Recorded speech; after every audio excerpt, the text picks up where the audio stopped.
Yang terhormat Kepala Sekolah SD 96 Kak Kusnadi MPD beserta rekan-rekan guru SD 96 yang saya hormati.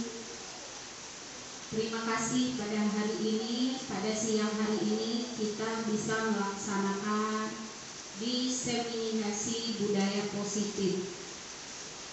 Dalam rangka ini adalah tugas kami dalam aksi nyata yang harus kami sebarkan dan kami terapkan di SD kita ini. Tidak panjang lebar pembukaan dari saya, marilah kita pembukaan bersama dengan membaca basmalah. Bismillahirrahmanirrahim. Ya, pembukaan hari ini untuk siang hari ini. Terima kasih pada rekan-rekan, kepada kepala sekolah yang sudah hadir untuk acara hari ini. Hanya itu yang bisa saya sampaikan. Saya lanjutkan dengan pembukaan atau sambutan dari kepala sekolah. Kepada Bapak kami persilakan.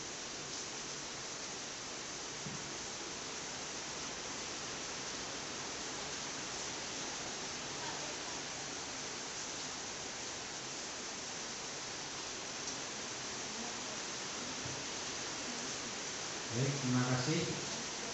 Assalamualaikum warahmatullahi wabarakatuh. Selamat siang, salam semangat untuk kita semua.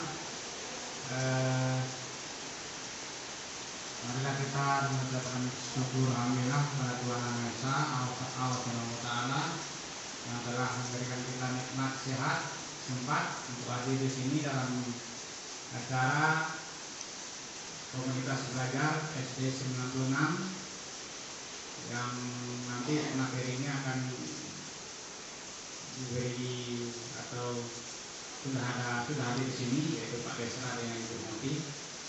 Salam dan salam kita persembahkan kepada Nabi kita, manusia biasa tapi luar biasa. Mudah-mudahan kita diberikan syafaatnya hingga akhir zaman kelak. Bapak-bapak, ibu-ibu yang kami hormati,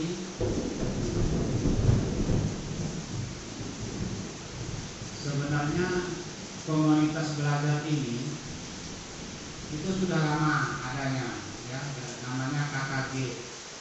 Di setiap sekolah itu punya KKG tersendiri. Nah, karena Merdeka Belajar ini banyak perubahan nama, RPT, modul ajar. Seperti itulah, banyak perubahan, tapi maksudnya sama dengan KKG. Nah, ini namanya komunitas belajar. Yang seperti saya katakan kemarin, komunitas belajar itu diwajibkan di setiap sekolah mempunyai kombel, ya, kasih namanya, kasih anggotanya, nanti kita daftarkan di PNM. Nah, itu sudah ada satu minggu itu 2 jam. Nanti di anggaran pos kita anggarkan, kalau tidak bisa nasi bungkus ya kue, ya, itu sudah ada. Di 15 sudah ada, sudah masuk PNN. Nah, makanya dengan ini kalau ada ilmu-ilmu yang pingin kita ambil dari luar, kita panggil instruktur. Berapa dananya itu disahkan dalam BOS. Kalau dari kita untuk kita, tidak ada kemungkinan nanti Ibu Fatia ada informasi baru tentang apa, silakan, bisa saja. Ibu Sasa, dari kita untuk kita. Jadi itu juga credit point untuk para guru dan penilaian saya, penilaian kami jadi di kepala sekolah. Cara ini sekarang lagi di Hotel Garden ini, Royal Garden itu fintech kepemimpinan. Jadi calon-calon kepala sekolah itu dia sudah jadi kepala sekolah, tetapi dilatih lagi keterampilan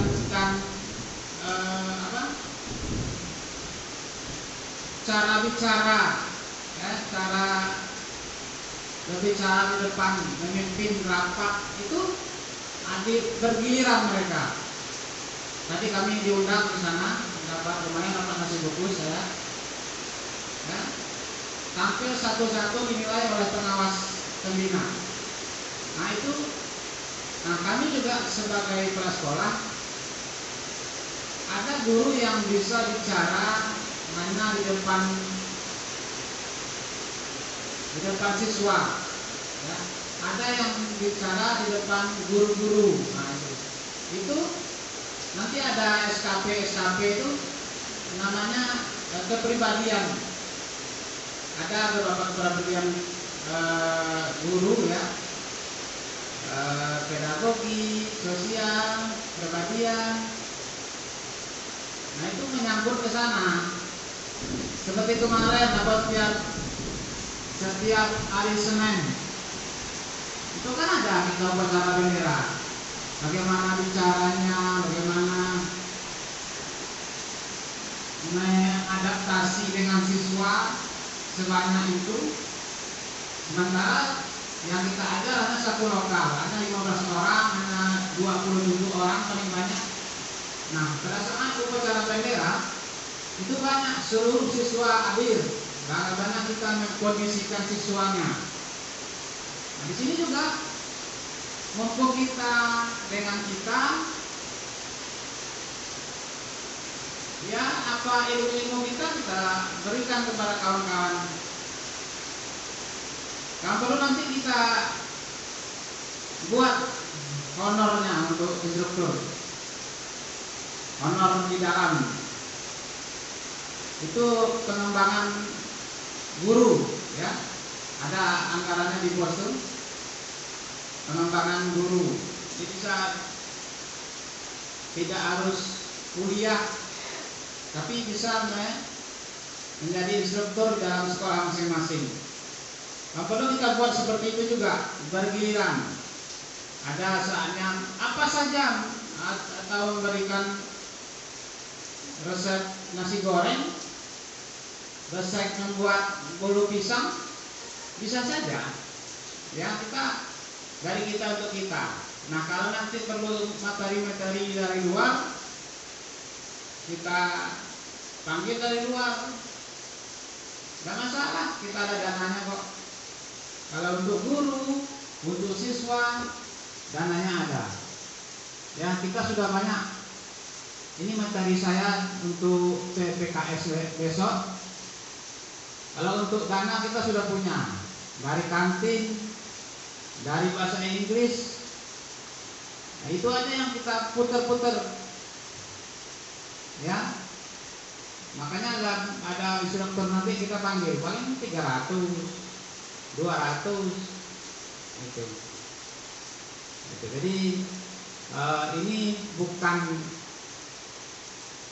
pada saat Pak Desra dan Bu Novi saja yang tampil, tapi ini berurutan, ya.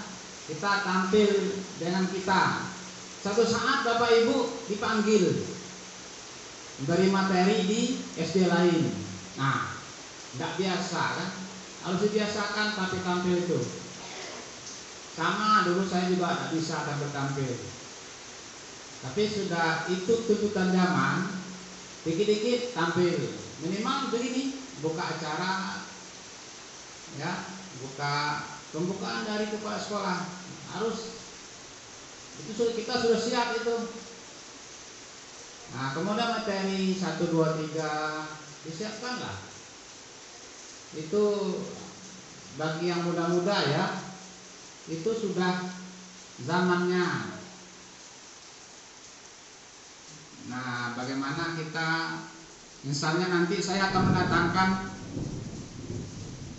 tidak untuk pembelajaran, tapi untuk kerapian, busana, atau attitude. Kan ada aja banyak narasumber yang membuat kita pede, yang membuat kita tidak grogi berhadapan dengan orang. Itu saja. Mudah-mudahan ini bisa berjalan ya. Jangan, ini mumpung ada instrukturnya hari ini ya kita lanjutkan. Besok instruktur kita cari. Dan ini sudah anjuran dari dinas. Semua sekolah ada KKG sekolah, ada KKG gugus, ada rapim K3S. Jadi dari kecil ke besar samalah dengan RT, lurah, camat, wali kota. Nah, kita dapat pembinaan semua. Ada dana desa, ya, ada dana daerah. Nah, sama dengan kita diberi dana untuk itu, membina kita, membina siswa. Nah, jadi jangan beranggapan kita ini ingin menjadi SD yang bagus, tapi kita tidak mau mengikuti kegiatan-kegiatan yang semestinya. Nanti ada pertanyaan, sudah KKG, ada kombelnya. Kalau sekarang kan, dulu KKG ada kombelnya, ada namanya apa? Ada juga. Ibu-ibu pergi kemana besok? Kombelnya apa namanya, Bu? Nah, SD kita nih saya lihat, Bu, strategis, lapangan luas. Saya ke 64 itu kecilnya sebesar lokal ini lagi, Bu. Tapi panjang dia. Berbaris saja apa? Saya pikir hari Senin cak mana upacara benderanya. SD 151 itu kecil dari kita nih. Susah upacara. Jadi orang cari itu keleluasaan. Nah, ada standar siswa itu kalau berbaris satu orang itu 3 meter di lapangan itu standarnya. Nah, kalau kita bariskan ini pas saya rasa. Kalau di 64, 47 aduh kecil. Jadi ada potensi SD kita ini besar bisa. Ya. Cuman ada apa ya? Poles-poles dikit. WC saya hitung-hitung pas, tinggal renovasi. WC itu dibaikin, yang rusak itu pas standarnya. Satu orang siswa itu 25 orang, satu orang WC itu 25 orang. Jadi 1, 2, ada itu 4 WC lagi yang dibaikin pas. Ya, jadi jangan minder. Saya tidak minder dengan SD 96 sekarang ya. Karena kalau sudah saya teliti posisi area pas, lapangan ada. Ya, itu apa SD besar-besar lapangan tidak ada. Anak bergerak susah, main susah. Anak itu kan main yang dicarinya, berlari. Nah, makanya saya yakin kalau kita nanti dapat bantuan sudah bagus, tahun depan kita anggarkan lagi chat, kita percerah lagi, yakin akan tambah. Karena sekarang ada standarnya Bapak Ibu, paling banyak 28 orang, nggak boleh banyak, nggak boleh lebih. Nanti akan menyebar itu, ada aturan dari dinas. Kalau sudah 2 lokal, kalau 36 misalnya 2 lokal, akan disebarkan ke kita. Dan kita akan selalu mempromosikan program-program kita.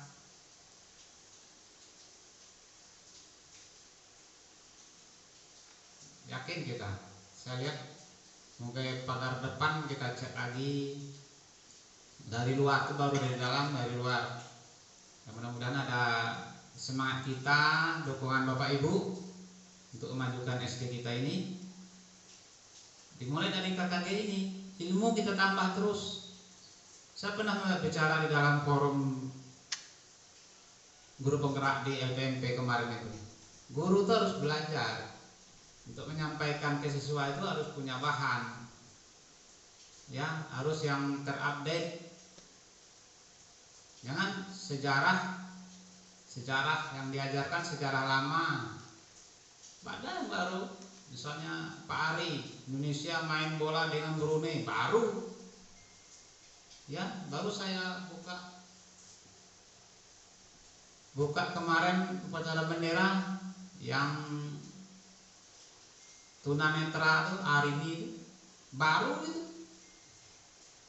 Makanya kita dengar berita yang ada sangkut pautnya dengan ilmu belajar kita singgung, ya. Kita perlu si Kesang itu kita singgung. Ada yang baru-baru, jangan yang lama-lama. Dan tidak hanya buku, media kita banyak, koran bekas, majalah, video, YouTube banyak. Makanya saya sudah katakan, makanya media kita ada, Infokus ada, bawalah ke lokal. Memikat anak-anak kamu cerita di rumah, kami nonton Bu, nonton ini. Ya, jangan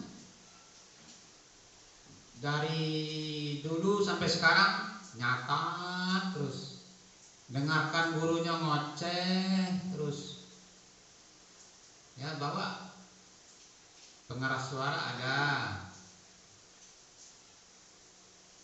Jadi bagaimana anak itu punya hal baru untuk bahan cerita di rumah. Nanti anak emaknya menanya, ibunya nanya, belajar apa nak? Wah, hebat sekarang Pak Ari ngajar sudah pakai Infokus, kami nonton sepak bola, kami nonton renang. Jadi anak itu tidak verbal lagi dia, anak itu melihat nyata. Ya, kan perlu gambar buah apel. Kadang dia tidak pernah lihat apel, kita ngomong apel, kita buat di YouTube tuh buah apel, keluar apa tuh? Anak-anak, kalau apalagi di di Jambi nih, saya pernah cerita Bapak Ibu, tidak pernah lihat laut anaknya itu. Sekali waktu anaknya dibawa oleh omnya ke pinggir laut. Itu namanya apa? Air gila katanya. Iya, air gila, ngejar aku dia. Air gila dia bilang. Iya, nyata Bu. Jadi ada laut, kita kan punya banyak tuh, laut, gunung, danau. Nah, kita kenalkan ke anak-anak lewat visual. Jangan hanya cerita Gunung Merapi. Nah, kemana Gunung Merapi itu tidak nampak dia. Di Jambi tidak ada bukit, tidak ada gunung. Ya, itu saja Bu, mungkin terlalu banyak nih. Nanti habis pula waktu Bapak Ibu. Jadi prinsipnya kami mendukung. Kita terlambat nih Bapak Ibu mendirikan Kombel ini. Sebenarnya Kombel itu sudah ada, ya, sudah berjalan, dan sudah diputuskan 2 jam per minggu. Ada apanya, ketetapannya, permennya, saya lupa. Nanti tolong cari apanya. Jadi judulnya juga apa ya? Budaya positif. Nah, sebenarnya budaya-budaya ini sudah ada kita terapkan, tetapi namanya saja, ya, namanya saja biasalah. Kalau Bu Ius itu dulu namanya TIT, ya Bu ya, batasan masalah. Nah, sekarang sudah berubah, tata tertib lokal. Nah, ini nanti kesini begini. Nanti mohon, kalau ini bisa diterapkan di SD kita, ada perubahan mindset di siswa kita, yakinlah ya, ada ilmu-ilmu baru, cara pandang baru siswa kita kepada kita sebagai yang menjaga lokal. Penerapannya nanti siswa itu akan patuh, kan beda zaman dulu dengan zaman sekarang cara penerapannya. Ada namanya tidak boleh memakai kata jangan. Nah, gimana cara itu, Pak Ari? Jangan terlambat. Apa katanya? Sebaiknya yang terlambat. Nah, Sebaiknya. tidak usah pakai jangan lagi. Nah, jadi iya, nanti itu apanya? Bahasa baru itu bikin siswa kita tidak merasa tersinggung. Nah, itu. Jadi halus lah ya. Jadi ya pokoknya sifatnya positif. Jangan memarahin anak. Nah, dia tidak tersinggung gitu kan. Jadi halus. Misalnya Pak Desra terlambat. Nah, bagaimana saya nyinggungnya supaya dia tidak tersinggung? Saya tersungging gitu. Jadi begitu Bapak Ibu ya. Mudah-mudahan bisa semua materi nanti bisa kita terapkan minimal di setiap lokal. Ya. Sekian dari saya, mudah-mudahan bisa diterapkan. Lebih kurang mohon maaf. Assalamualaikum warahmatullahi wabarakatuh.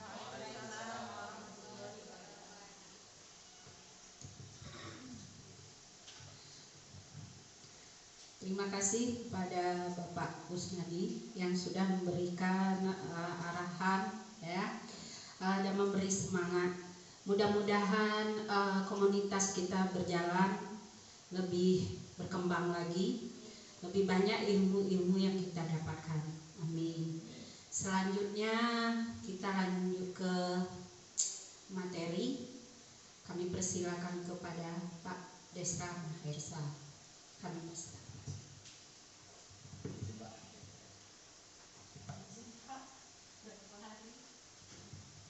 Baik, bismillahirrahmanirrahim. Assalamualaikum warahmatullahi wabarakatuh. Waalaikumsalam warahmatullahi wabarakatuh. Alhamdulillah, dari suaranya kelihatan habis sudah makan ya. Luar biasa. Tadi tengoknya ngantuk sepertinya, tapi pas dites wah suaranya menggelegar seperti petir barusan tadi ya. Baik, yang terhormat Bapak Kepala Sekolah, Bapak Kusnadi MPD, yang saya hormati dan saya sayangi rekan-rekan, Bapak Ibu Majelis Guru SD Negeri 96 yang tergabung dalam komunitas belajar G96 Media. Puji syukur kehadirat Allah Tuhan Yang Maha Esa yang telah memberikan kita nikmat berupa kesehatan dan kesempatan sehingga kita bisa berkumpul kembali di ruangan yang kita cintai ini. Kemudian salawat dan salam tak lupa kita aturkan bagi junjungan kita Nabi besar Muhammad sallallahu alaihi wasallam. Allahumma sholli ala Muhammad wa ala ali Muhammad. Semoga kita diberi syafaat di yaumil akhir kelak. Amin ya rabbal alamin. Baik, Bapak Ibu sekalian, sebelum kita masuk ke materi ya, kita rileks dulu ya Bu Yus ya. Bu Yus, ibu-ibu semua, saya ada bikin aplikasi. Saya ini orangnya suka dengan aplikasi. Saya bikin sebuah aplikasi yang bisa mendeteksi perasaan ibu, bapak ya, bisa menebak pikiran bapak ibu. Saya bisa tebak, ya. Nah, kalau gitu semuanya diperhatikan ke monitor. Tolong dijawab dengan jujur, jawabnya dalam hati aja. Cukup dalam hati. Saya berikan waktu 2 detik untuk menjawabnya. Gak usah lama-lama. Setiap slide 2 detik. Siap ya? Siap? Siap, bagus. Oke, kita hitung. 1, 2, 3, mulai. Nah, program ini secara otomatis akan menampilkan gambar wajah Anda ya, berdasarkan informasi yang Anda berikan ya. Nanti silahkan menjawab dalam hati aja. Ya Bu Eli ya? Bu Eli paham ya? Cukup dalam hati aja. 1, Yang pertama, hasilnya mirip-mirip lah, tidak terlalu persis, tapi mirip ya, bisa mendekati apa yang Ibu sampaikan ya. Oke. Nah, silakan Anda pilih yang paling cocok dengan feature Anda. Yang pertama, warna rambut. Oke, sudah? Oke, paham. Kemudian jenis rambut. Oke ya, simpan dalam hati aja. Oke, sudah. Lanjut. Hidung. Nah, ini ada yang mancung, ada yang pesek, bebas ya. Oke. Kemudian mulut. Ya, mulutnya sudah ya. Oke, 2 detik, tidak usah lama-lama. Bibir. Wah, tebal, sedang, tipis sudah ya. Oke. Telinga. Ya. Sudah Bu Eli? Oh, Bu Eli semangat nih kelihatannya nih. Ya, bentuk muka. Oval, bulat, lonjong. Oke, sudah ya. Oke. Kulit. Nah, ini rata-rata kulit kita kuning ya, kuning ya. Suku, ya jelas Asia lah. Kita tidak mungkin Eropa. Iya, Eropa ya, ada yang Eropa. Oke. Baik. Bulu di wajah. Nah, ini cewek ada nih mungkin. Pak Ari ada ya? Ada. Oke. Jenis kelamin. Nah, oke. Nah, umur ini rata-rata lah ya, 25 sampai 60 ya. Nah, sudah disimpan? Sudah Bu Eli? Sudah. Kalau sudah kita cek ya, apakah data yang Ibu berikan sudah benar? Nah, ini lagi loading. Mungkin sinyal ini. Nah, oke, kita hitung sama-sama. Bu Yus, 1, 2, 3. Kita lihat wajahnya. Wah! Nah, ini kalau salah Bu, berarti mungkin pikiran kita belum nyambung dengan server ya. Ya?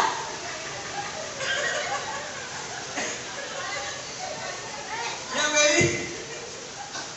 Kenapa Meli?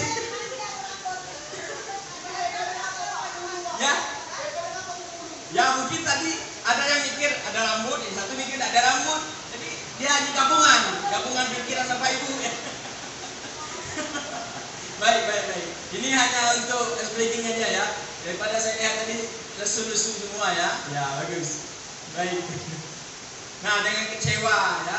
Kalau Anda tertawa itu normal. Kalau marah, nah itu bahaya. Perlu dipertanyakan ini.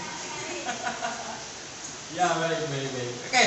Baik Bapak Ibu, kita masuk ke materi tanpa pertama. Sekarang materinya adalah budaya positif. Kami guru penggerak diberikan materi dalam kegiatan guru penggerak tentang budaya positif. Nah, hari ini saya berkesempatan untuk menyampaikan apa yang telah kami dapatkan, apa yang telah saya terapkan, dan bagaimana perubahan yang telah saya lakukan, dan bagaimana juga dampak terhadap orang yang telah saya berikan perubahan itu, yaitu murid saya sendiri. Nah, sebelum kita melanjut ke lebih jauh, kita perlu tahu dulu itu apa budaya positif. Budaya positif itu yaitu nilai dan kebiasaan di sekolah yang berpihak pada murid. Ini sesuai dengan filosofi Ki Hajar Dewantara kemarin yang telah saya sampaikan juga, bahwa pembelajaran yang baik itu adalah pembelajaran yang berpihak kepada muridnya. Baik. Nah, di sini kami diberikan 6 materi terkait dengan konsep utama budaya positif. Yang pertama itu disiplin positif dan nilai-nilai kebajikan universal. Kemudian teori motivasi, hukuman, penghargaan, dan restitusi. Kemudian keyakinan kelas. Ini tadi apa yang telah Bapak Kepala Sekolah sampaikan terkait keyakinan kelas. Kalau sebelumnya itu namanya, kalau saya bukan keyakinan kelas, sebelum saya tahu masalah ini, saya bikin namanya kesepakatan kelas. Ternyata belum sepenuhnya tepat. Nah, di guru penggerak inilah kami menemukan bahwasanya keyakinan kelas itu lebih bagus tingkatannya daripada peraturan kelas. Kemudian kebutuhan dasar manusia dan dunia berkualitas. Dan kelima, 5 posisi kontrol, dan terakhir itu segitiga restitusi. Baik. Nah, perubahan paradigma belajar. Dalam membangun budaya positif, ya, sekolah dapat menyediakan lingkungan yang positif. Sekolah kita sama-sama kita ketahui lingkungan positif semuanya, di lingkungan masjid sudah, di lingkungan masyarakat yang baik, sekolah kita semuanya memadai untuk menerapkan disiplin positif atau budaya positif ini. Sekolah kita lingkungannya aman, jauh dari keramaian, jauh dari jalan raya, kemudian juga nyaman bagi siswa. dengan minimnya tindakan-tindakan kekerasan juga di sekolah kita, itu salah satu bukti bahwa sekolah kita sudah ada jalur atau tracknya untuk menerapkan lebih lanjut daripada budaya positif ini. Kemudian disiplin sangat berkaitan dengan kontrol guru terhadap siswa. Kita memegang peranan yang penting bagi disiplin budaya positif ini. Nah, sekarang saya minta kepada Bapak Ibu, silakan menggenggam tangannya, silakan menggenggam tangannya. Bayangkan di dalam genggamannya itu ada sesuatu yang sangat berharga. Bayangkan yang Bapak Ibu miliki. Sudah dibayangkan? Nah, sekarang kalau itu sangat berharga, bolehkah saya memintanya?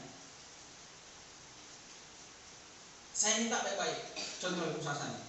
Bu Sasa, bolehkah saya minta apa yang ada dalam tangan Ibu? Boleh? Boleh ya? Ibu Eli, kalau saya paksa boleh tidak? Karena itu berharga, yang tidak boleh dimiliki oleh orang lain.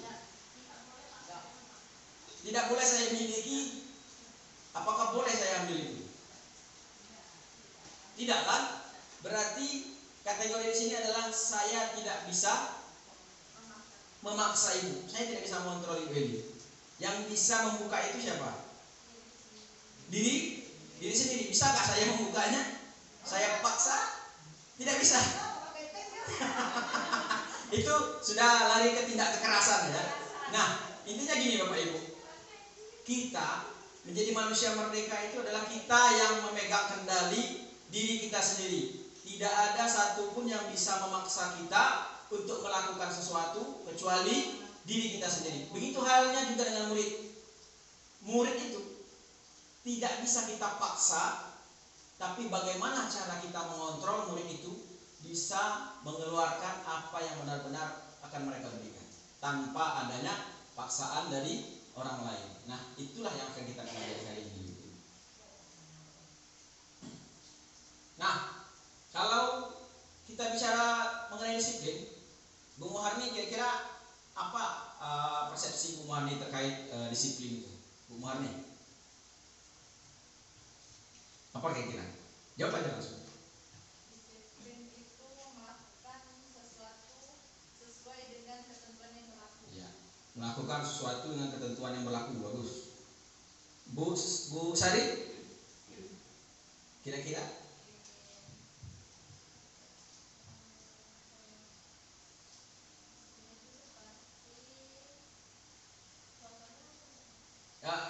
Persepsi Bu Sari aja disiplin itu apa? Persepsi saya disiplin itu adalah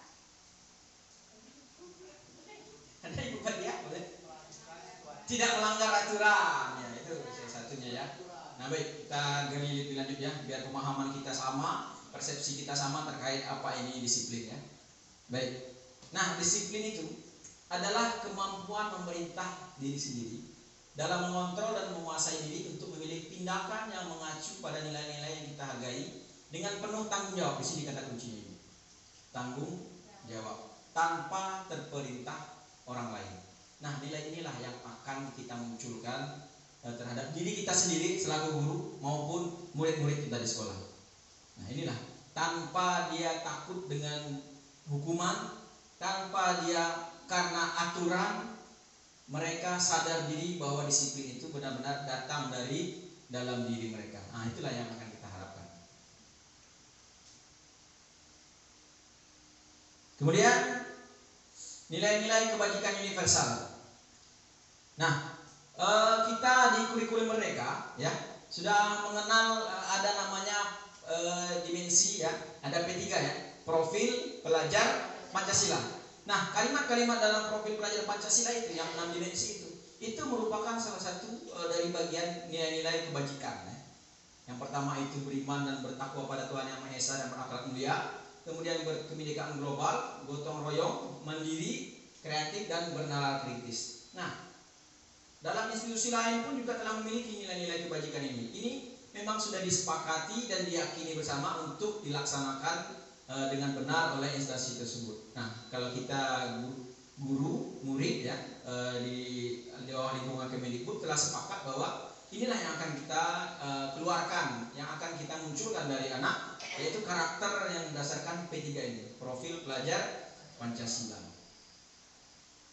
Kemudian nilai-nilai kebajikan universal. Nah, di sini juga ada kalimat kata peduli, terus terangan, rajin, integritas, rasa hormat. Nah, ini berupa ini adalah bentuk-bentuk nilai-nilai kebajikan.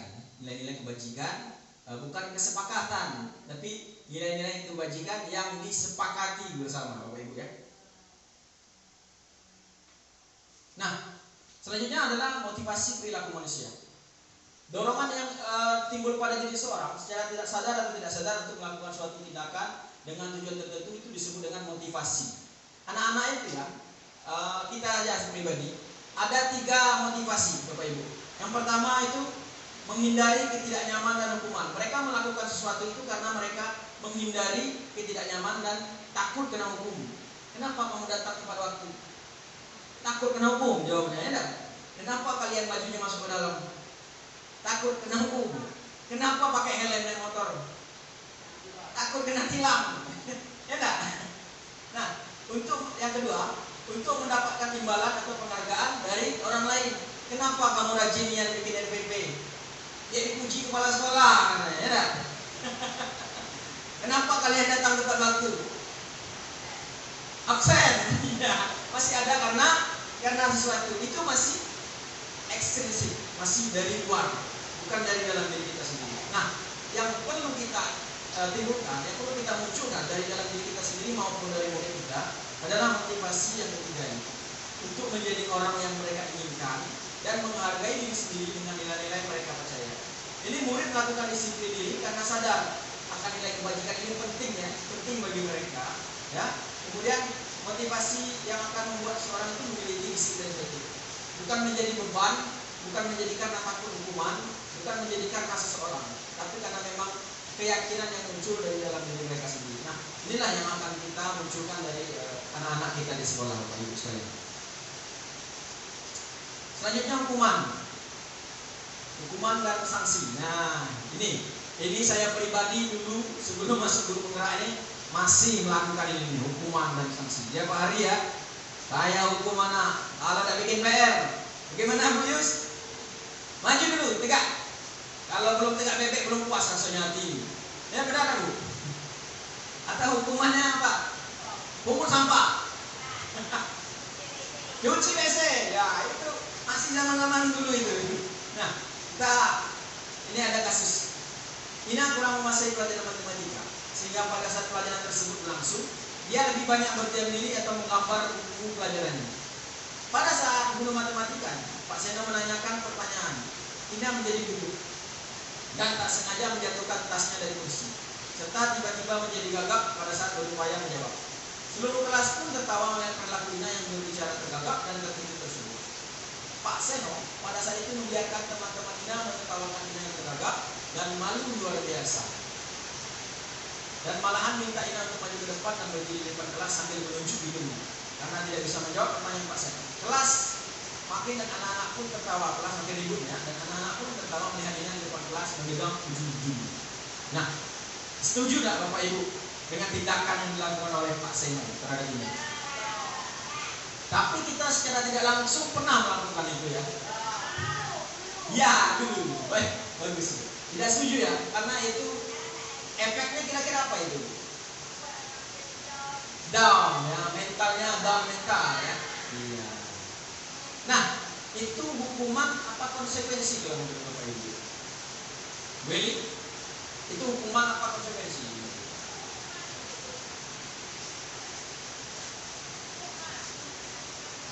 Hukuman ya, hukuman. Hukuman itu dia anak itu tidak mendapatkan apa-apa manfaat positif apa-apa dari yang telah dilakukan. Dia hanya dapatkan perlakuan yang tidak mengenakan, yang membuat mental dia jadi down. Nah, itulah yang tidak boleh lagi kita lakukan, Bapak Ibu. Nah, coba kita sama-sama nih. Ini tindakan guru, kita jawab. Ini hukuman apa konsekuensi? Mencatat 100 kali dalam buku kalimat, saya tidak akan datang kenapa lagi di sini. Catat, tulis sampai 2 halaman. Nah, saya pernah dulu sama guru SD saya nih, suruh nyatat sampai tangan nih kebas.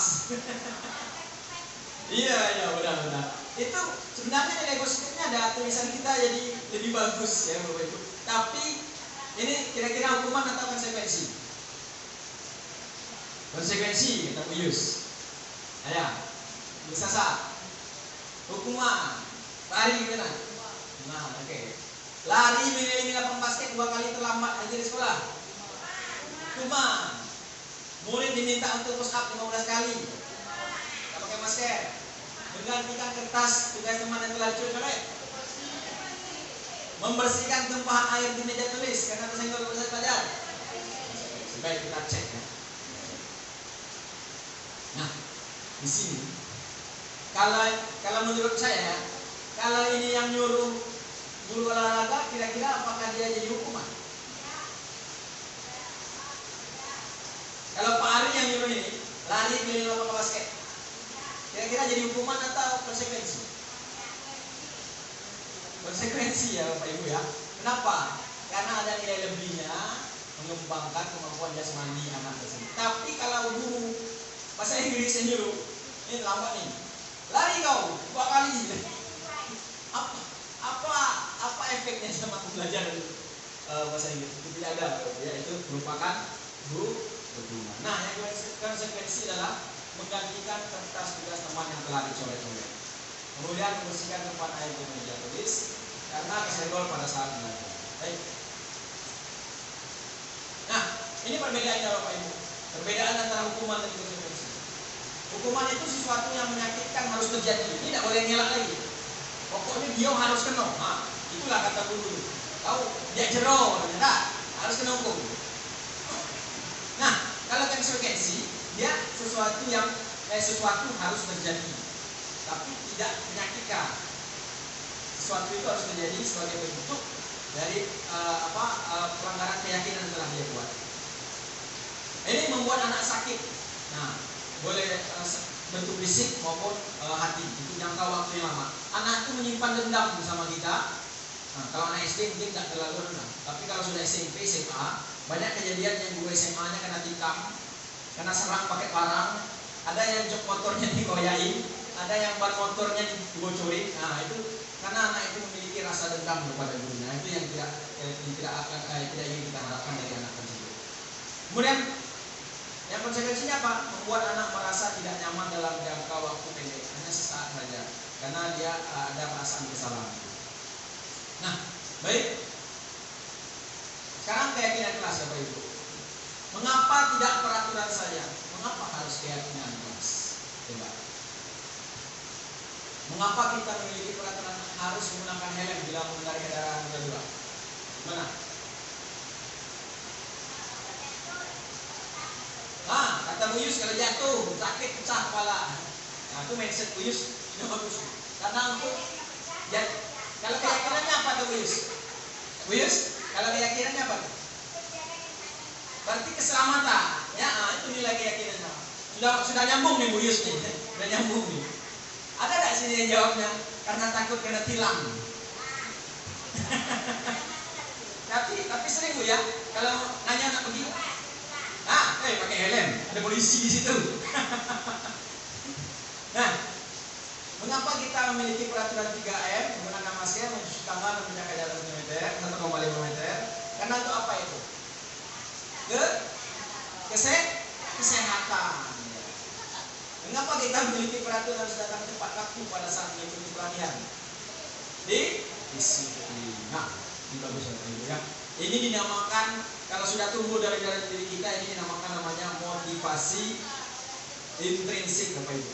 Motivasi intrinsik adalah motivasi yang datang dari dalam diri tanpa ada paksaan dari orang lain. Kita sudah sadar, oh ternyata pakai helm itu biar selamat. Oh ternyata cuci tangan pakai masker itu biar sehat. Terus kenapa kita datang tepat waktu?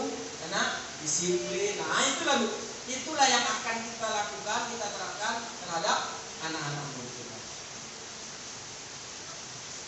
Nah ini keyakinan kelas. Nilai-nilai keselamatan atau kesehatan ini kita sebut sebagai suatu keyakinan Bapak Ibu ya.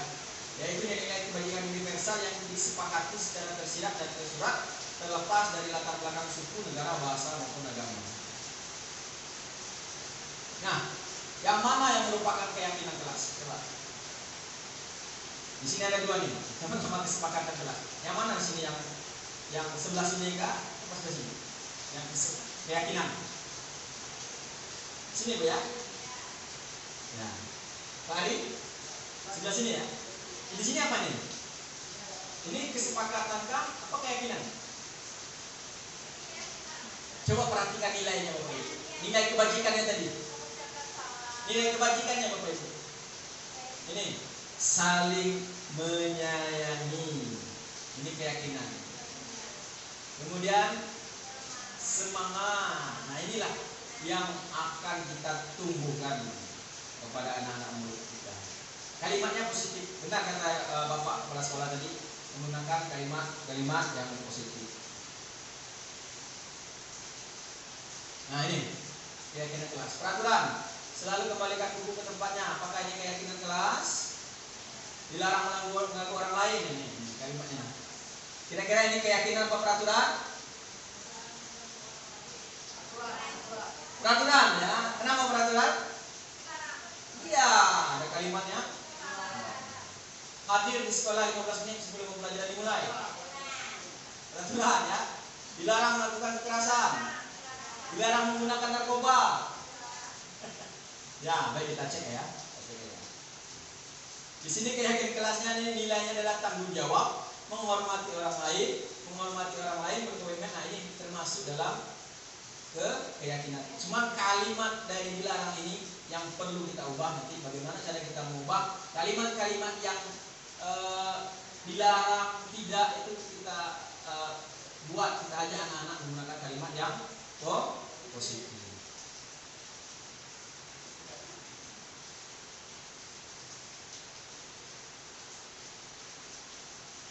Nah, sekarang Bapak Ibu, kebutuhan dasar manusia yang keempat ya.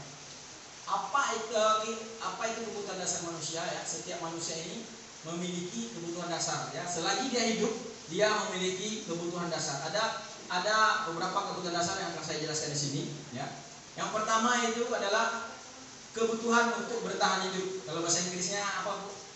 Survival ya. Saya bacanya survival. Survival. Survival. Saya bacanya survival.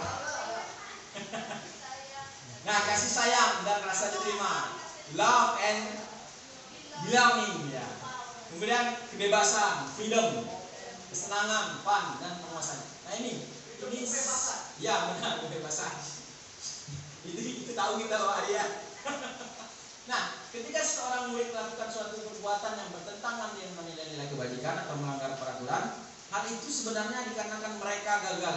Mereka tuh gagal memenuhi kebutuhan dasar. Ini tidak ketemu dengan mereka, maka mereka melakukan melanggar peraturan. Mereka tidak mendapatkan kasih sayang dan rasa diterima. Alasan mereka tuh karena mereka pengen kebebasan. Bosan Pak belajar dalam kelas terus. Bapak bosan Bapak ceramah terus. Pak bosan Pak bikin PR terus. Itu kan merupakan salah satu alasan mereka melanggar keyakinan kelas. Ya. Kemudian kesenangan. Mereka anak-anak, namanya anak-anak ya, memang dimensi anak-anak itu memang dimensi bermain ya. Mereka tuh lebih tertarik kepada hal-hal yang menyenangkan hati. Ya, kalau membebankan bagi mereka tuh paling malas anak-anak itu. Kasihlah PR 20. Nah, sudahlah merutuk gitu. Coba lah kasih PR-nya 20 tapi dalam bentuk game. Wah, senang. Berarti ada unsur yang menyenangkan. Tapi kalau bisa PR sebanyak-banyak 5 aja. 5 aja. Kemudian penguasaan atau power. Mereka itu namanya manusia ya. Manusia ini nalurinya naluri menguasai. Dia punya kepentingan untuk menguasai orang lain agar menurut sama dia, menggerakkan orang lain ya. Nah, ini sudah saya bahas tadi, kebutuhan untuk bertahan hidup, survival, kemudian kasih sayang, love and belonging ya. Kemudian freedom, kebebasan, penguasaan dan kesenangan ya. Nah, ini lingkupnya Bapak Ibu. Yang di tengahnya adalah bertahan hidup. Baik. Ini Ibu Ria, izin Pak, nama Ibu Ria saya pakai. Ibu Ria, guru kelas 5 SD, sedang bingung menghadapi ulah salah satu murid di kelas bernama Agus.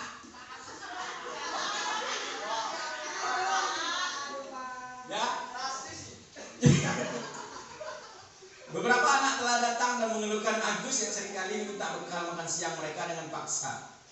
Jika Anda menghadapi situasi seperti Ibu Ria, apa yang akan Anda lakukan? Menurut Anda kira-kira apa alasan Agus melakukan itu? Nah, ini apa? Ini apa kira-kira Bapak Ibu? Apa yang akan Anda kira-kira apa alasan Agus? Kenapa dia melakukan itu kira-kira? Nah, kalau kita lihat kita hubungkan lapar ya. Dia suka minta kalau di kelas 1 dia komen, suka minta makan kita. Biasa kelas 1 sering beli ya. Coba beli itu. Ya.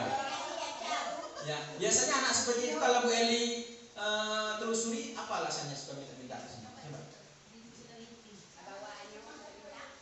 Dari bawah yang Mekah, ya kan? Mereka tuh bukan sengaja Bu berbuat salah, karena ada kebutuhan dasar mereka yang tidak terpenuhi. Kalau terpenuhi ngapain mereka juga minta? Ya. Nah, ini dalam konteks penerapan disiplin positif, Ibu Ria sebaiknya mencari tahu alasan Agus melakukan tindakan tersebut. Jangan langsung marahin. Kau nih Gus, minta apa?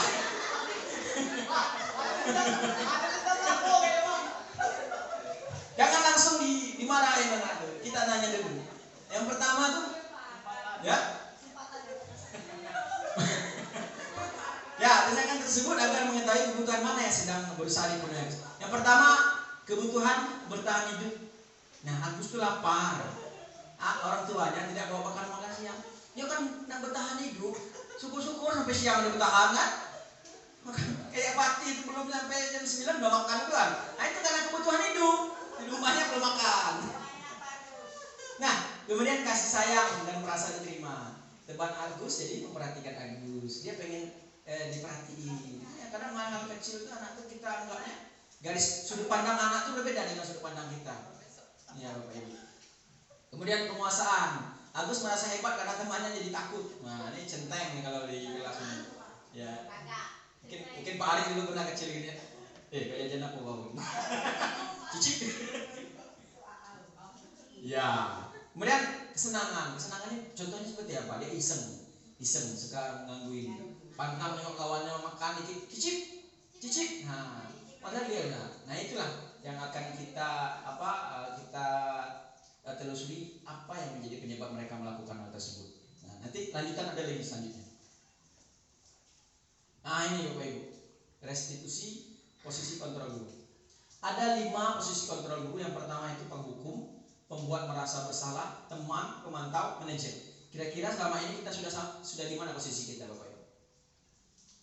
Tidak apa-apa, kita pengakuan itu boleh sebagai itu refleksi kita. Kita selama ini posisi kita di mana? Saya sebelum ini posisi saya di sini. Posisi saya di sini nih, penghukum. Ya, kadang-kadang saya jadi teman. Kadang-kadang saya jadi pembuat merasa bersalah. Kau ini gitu, kecewa bapak sama kau. Nah itu, pembuat merasa bersalah. Penghukum. Kau ini 3 kali PR tak pernah dibuat.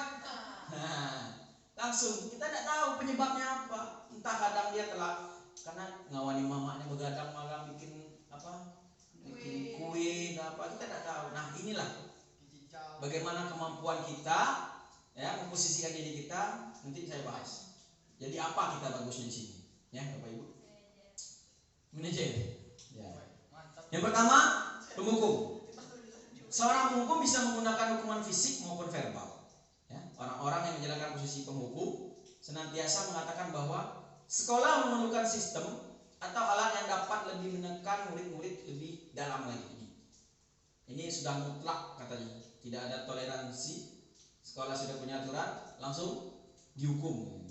Guru-guru yang menerapkan posisi hukum akan berkata, patuhi aturan saya. Awas loh. Kau tahu aku ini siapa?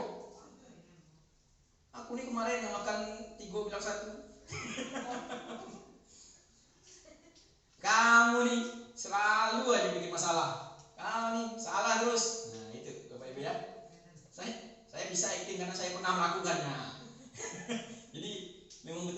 pernah melakukannya. Ya, iya itu yang nggak boleh lagi. Emangnya sekolah ini punya bapak kau? Itu kan.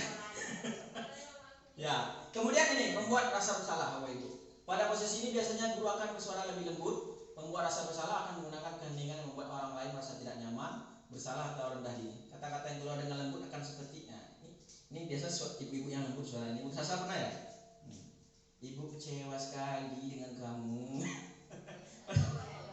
Nah, kamu kok gitu? Jangan gitulah, kecewa itu sama kamu. Ya, langsung menghubungkan sama orang tua, dan kasihan sama bapak kau tuh.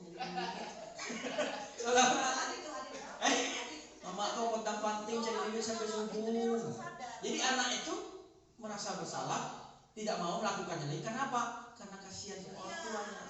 Masih ada motivasi ekstrinsik, masih ada motivasi dari luar, belum dari dalam dirinya sendiri. Kemudian yang ketiga, teman. Nah, ini teman ini biasanya muridnya sok CS sama gurunya. Gurunya juga gitu. Anaknya dijadikan humor. Saya sering nih sebelumnya seperti ini. Nah, guru pada kesini tidak akan menyakiti murid, namun akan tetap berupaya mengontrol murid melalui persuasi. Posisi teman pada guru bisa negatif atau positif, ya. Positif sini berupa hubungan baik yang terjalin antara guru dan murid. Guru di posisi teman menggunakan hubungan baik dan humor. Nah, ayo bantulah demi bapak. Biasa gitunya, gitu. Seperti omongan dengan teman gitu, bukan omongan antara guru dan murid. Ya, kalau selama ini kan bapak bantu, udah ingat juga dengan bantuan bapak sama ini. Seperti itu, ya. Karena dia masih melakukan sesuatu itu masih karena orang lain, bukan karena keyakinan yang diyakini. Kemudian yang ketiga, ini yang keempat, memantau. Tadi teman ya. Memantau berarti mengawasi. Nah, ini biasanya gurunya cool. Dia cuma memantau, tengoknya be. Itu tengok be, macam mana gitu. Iya, macam mana nih Andre itu? Panggil maknya, panggil bapaknya. Langsung. Nah, pada saat kita mengawasi, kita bertanggung jawab atas perilaku orang lain yang kita awasi. Posisi pemantau berdasarkan pada peraturan-peraturan dan konsekuensi. Kita sudah membuat keyakinan di kelas, kita sudah membuat peraturan-peraturan. Nah, kita hanya ingin mengambil poin-poin di situ, langsung kita terapkan kepada anak tersebut tanpa kita melihat kembali, kita telusuri kembali apa kesalahannya, tanpa juga anak itu menelusuri apa kesalahan dia. Langsung kita tidak terlalu seperti penghukum tadi, tidak juga seperti membuat merasa bersalah tadi. Biasanya dia cuma mantau, salah.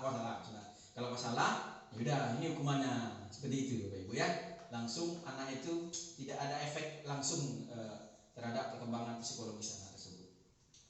Nah, ini yang kelima. Nah, yang terakhir, manajer. Posisi di mana guru berbuat sesuatu bersama dengan murid, mempersilahkan murid mempertanggungjawabkan perilakunya, mendukung murid agar dapat menemukan solusi atas permasalahannya sendiri. Ya, seorang manajer telah memiliki keterampilan di posisi teman maupun pemantau, dan dengan demikian bisa jadi di waktu-waktu tertentu kembali kepada posisi tersebut bila diperlukan. Kalau nak mundur boleh Ibu dari posisi manajer tadi, mundurnya cuma selangkah sebagai pemantau tadi. Misalnya lagi tidak mood nih, mundur aja sebagai pemantau. Yuk nak tengok lagi keyakinan kelas kita apa. Ayo nah, apa yang telah kamu langgar, konsekuensinya apa? Itu tinggal mundur selangkah. Kalau kita lagi tidak mood ya Bapak Ibu ya. Namun bila kita menginginkan murid-murid kita menjadi manusia yang merdeka, mandiri dan bertanggung jawab, maka kita perlu mengacu pada restitusi yang dapat menjadikan murid kita seorang manajer bagi dirinya sendiri. Dialah yang mengelola dirinya sendiri, dialah yang memerintahkan dirinya sendiri untuk berbuat sesuai dengan keyakinan apa yang telah dia yakinan, Bapak Ibu.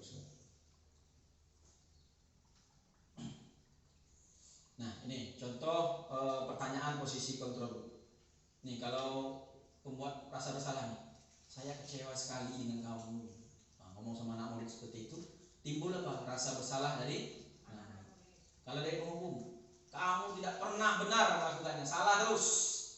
Jadi anak itu langsung tertekan. Tidak ada, kita aja Bapak Ibu ya, kalau dimarahin, apa yang terjadi dengan pikiran kita? Bu Marni kalau kena marah, apa perasaannya? Sedih kan? Langsung dihukum itu. Kau nih Marni datang terlambat terus. Ya kan? Pasti mentalnya terganggu. Ya. Nah, kali ini teman, ayolah lakukan demi ibu, memelas, ya, memelas pada anak. Nah, kalau pemantau, apakah kamu mau mendapatkan stiker lintang hari ini? Ini Bapak Ibu, ini masih dalam motivasi ekstrinsik. Ini tidak bukan apa ya? Sebaiknya jangan dilakukan, ya, Bapak Ibu ya. Tapi yang ini aja. Kita menggali apa pendapat dari mereka sendiri. Mereka lah yang akan menentukan. Ini pertanyaannya, bagaimana kamu bisa menyelesaikan masalah ini? Kita bertanya sama dialah yang memberikan jawaban, bukan kita yang ngatur. Biar dia yang ngatur, biar dia yang memunculkan pendapat dia sendiri terkait pelanggaran-pelanggaran yang telah dilakukannya. Misalnya nih Bu Marni, anak muridnya terlambat nih. Kamu tahu peraturan kelas kita, keyakinan kelas kita, peraturan sekolah kita datang jam berapa? Misalnya. Tahu Bu, jam 7:15 gitu misalnya kan. Tidak perlu kita kami terlambat. Sudahlah terlambat, baju keluar, tidak pakai topi, tidak pakai dasi, ya mulai mak merepet-repet sudah tuh. Baik. Yang terakhir Bapak Ibu, ini segitiga restitusi. Itu menerapkan posisi kontrol tadi. Nah, ini ada tekniknya, ada caranya. Namanya segitiga restitusi. Nah, sebelum kita pelajari segitiga restitusi, kita perlu tahu guru bahasa Inggris nih, restitusi itu apa?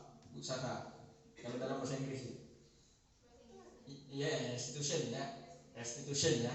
Ya, ini adalah proses menciptakan kondisi bagi murid untuk memperbaiki kesalahan mereka. Mereka itu berbuat salah, bagaimana kita mengajak mereka untuk memperbaiki kesalahan mereka, sehingga mereka bisa kembali pada kelompok mereka dengan karakter yang kuat. Kita panggil ke kantor, dia balik ke dalam kelas itu dengan penuh semangat, tidak tertunduk lusuh. Aduh mati aku marah. Suruh bawa karung, suruh bawa pupuk besok karung. Kena hukum ya. Nah itu yang jangan sampai. Jadi anak itu sampai ke kelas dia sudah menemukan dirinya yang baru, yang bisa menghargai keyakinan telah kita sepakati bersama. Nah, melalui restitusi guru dapat yang pertama membantu murid menjadi lebih memiliki tujuan, disiplin positif, serta memulihkan dirinya setelah berbuat salah.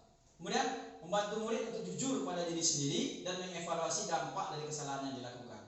Kemudian memberikan penawaran, Bapak Ibu ya, kita memberikan penawaran kepada murid, bukan paksaan. Ini telah kami lakukan ya, terutama saya sendiri, telah saya coba praktekkan sama anak. Memang betul Bapak Ibu, anak itu memang mengakuinya memang betul-betul tulus, betul-betul ikhlas.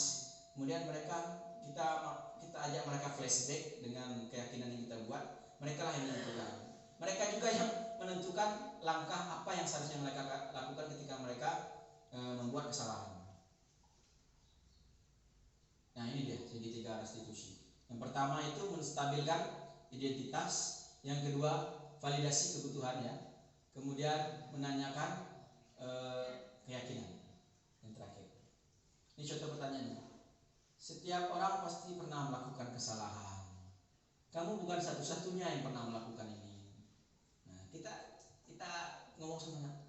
Nah, ini pasti kalau kita panggil tuh anak tuh pasti, aduh mampus dipanggil. Cemas ya kan? Kita stabilkan dulu keadaannya. Kita ngomong udah, ada apa-apa. Bukan kamu aja yang pernah buat salah di sini. Semua orang pernah buat salah. Jangan pula kita ngomong kan. Dia kan habis maling pena anaknya, sudah bukan kamu aja pernah maling, Bapak pernah maling. Jangan seperti nah, ya, jadi anggapan, oh udah Pak, maling Bapak pernah maling. Enggak, ya kita arahkan anak-anak itu untuk berpikir, jangan sampai kita ini sebagai guru mentionnya, nah Bapak maling juga. Ya. Kemudian kamu bukan satu-satunya yang pernah melakukan kesalahan ini. Apa-apa. Jadi anak tuh merasa, oh Bapak ini tidak mau menghukum aku nih kayak gini Bapak ini. Mau menenangkan, kita tenangkan. Ini teori psikologi ini Bu Muharni ya. Ya. Kemudian, nih pertanyaannya, adakah cara yang lebih efektif untuk mendapatkan apa yang kamu butuhkan? Tadi kan kita sama-sama tahu, anak itu melanggar sesuatu itu, berbuat kesalahan itu, karena apa tadi? Karena ada kebutuhan dasar yang tidak terpenuhi, maka mereka itu seperti memberontak dalam dirinya. Menurut saya, mereka melakukan kesalahan karena ada kebutuhan dasarnya yang tidak terpenuhi. kita tanyakan, ada nggak cara yang lebih efektif untuk mendapatkan apa yang kamu? Misalnya gini loh, Bapak Ibu. Anak itu mencari perhatian sama teman-temannya. Mereka tuh misalnya kawannya sedikit, tidak ada yang mau bergaul sama dia. Sering tuh anak-anak dalam kelas. Jadi dia bikin ulah, cari perhatian, caper ya. Caper sama teman-temannya, biar temannya ketawa, biar temannya merhatiin dia. Nah itu kita tanya, ada nggak cara lain supaya kamu itu dapat perhatian dari temannya? Kita tanya sama dia, tanya. Nah, biar dia yang menjawab sendiri. Ada Pak. Nah, misalnya tampil ke depan saat Bapak ngasih pertanyaan. Nah, kan merupakan salah satu hal yang positif itu Bapak Ibu ya. Mungkin bisa nanti jawabnya seperti itu. Kemudian menanyakan keyakinan. Nah, nilai-nilai apa yang telah kita sepakati? Misalnya tanggung jawab, disiplin, menghargai orang lain, ya, keyakinan kelas tadi. Nah, kamu ingin menjadi orang seperti apa? Setelah kita tanyakan keyakinannya, nah, setelah ini kamu ingin menjadi orang seperti apa? Kita tanya lagi, biar dia menjawab. Nah, disinilah manfaatnya terasa Bapak Ibu. Setelah kita menerapkan posisi kontrol sebagai manajer, anak itu kembali lagi dengan aura yang positif ketika masuk kelas. Bukan lagi ada paksaan karena hukuman, karena takut nilainya rendah, tidak. Tapi memang sudah motivasi yang berasal dari dalam diri mereka sendiri. Nah ini Bapak Ibu ya, menstabilkan identitas. Ini contoh-contoh pertanyaannya. Berbuat salah itu tidak apa-apa, tidak ada manusia yang sempurna. Itu contoh pertanyaan Bapak Ibu. Nanti saya tayangkan video saya melakukan segitiga restitusi. Kemudian ini validasi tindakan yang salah. Yang terakhir menanyakan keyakinan. Nah ini Bapak Ibu, contoh saya melakukan segitiga restitusi terhadap 2 kasus. Ini ada 2 kasus, boleh disimak. Belum begini.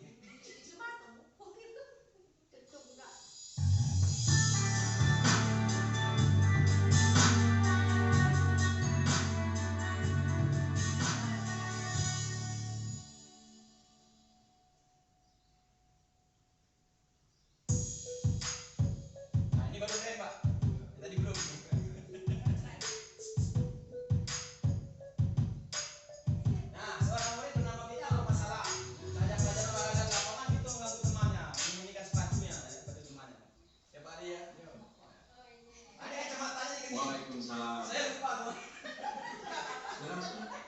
Makanya gimana, Pak? Selamat siang. Kita sama-sama dengarkan Bagaimana pertanyaannya. Baik-baik saja, Pak.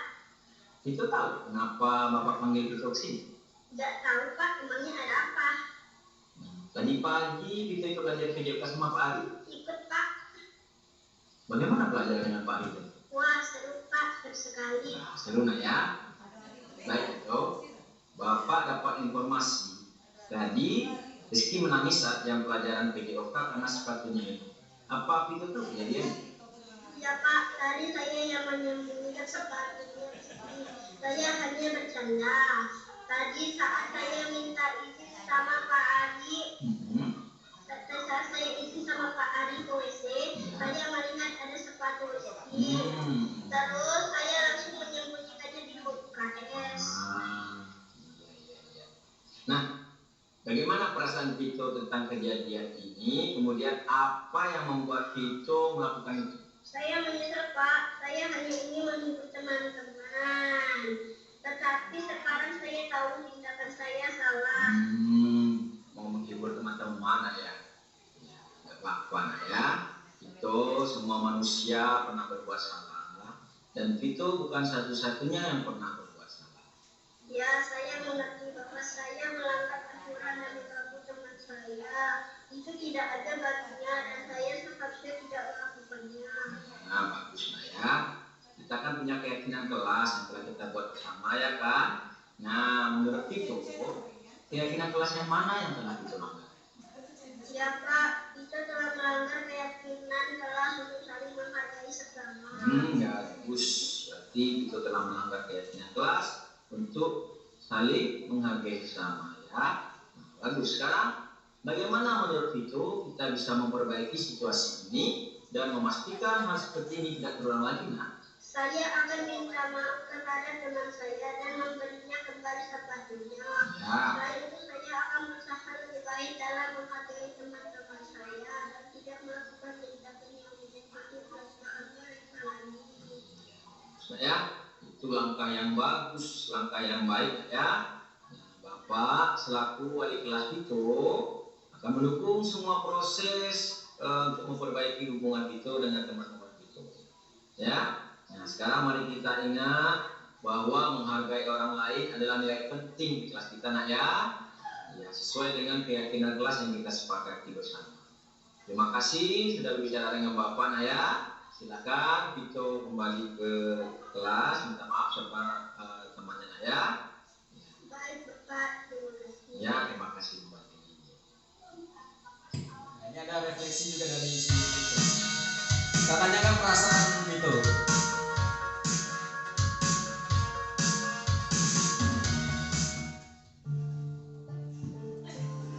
Assalamualaikum warahmatullahi wabarakatuh. Setelah menjalani kegiatan drama tadi, sebagai murid saya merasa sama, tapi juga hanya mendapatkan dukungan dari guru untuk memperbaiki tindakan sama. Saya lebih sadar akan pentingnya menghargai teman dan berusaha untuk tidak membagi salah arus kepada kelas ke depan.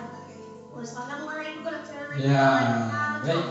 Berikan tepuk tangan untuk anak kita dulu Bapak Ibu ya. Dari Ananda Vito tadi, ya. Baik, Bapak Ibu. Ya, itu contoh dari. Nah, baik. Contoh dari penerapan segitiga restitusi yang telah saya lakukan terhadap anak murid saya, dan juga harapan saya pribadi tentunya hal ini bukan menjadi suatu akhir dari segitiga restitusi yang telah saya buat. Saya harap ini juga diterapkan oleh rekan-rekan Bapak Ibu semuanya. Kita ubah mindset kita berikan pendidikan yang benar-benar yang berpihak kepada murid. Bagaimana caranya sekolah ini menjadi sekolah yang benar-benar nyaman bagi anak murid, sekolah yang menjadi tempat yang aman, rumah kedua bagi mereka. Mereka datang ke sekolah ini memang benar-benar merindukan kita, bukan mereka takut sama kita di kelas, Bapak Ibu ya. Baik, demikian dari saya apa yang telah saya sampaikan. Jika ada hal-hal yang baik itu semua adalah datang dari Allah, dan jika ada yang buruk itu memang kekhilafan dari saya pribadi. Saya Desa Manik Saputra, mohon maaf yang sebesar-besarnya. Terima kasih kepada Bapak Kepala Sekolah, terima kasih kepada rekan guru. Tetap semangat. Saya ingin ini menjadi awal bagi kita semua untuk menjadikan SD 96 menjadi lebih baik lagi. Ya, berikan aplaus yang semeriahnya untuk SD kita. Baik, assalamualaikum warahmatullahi wabarakatuh.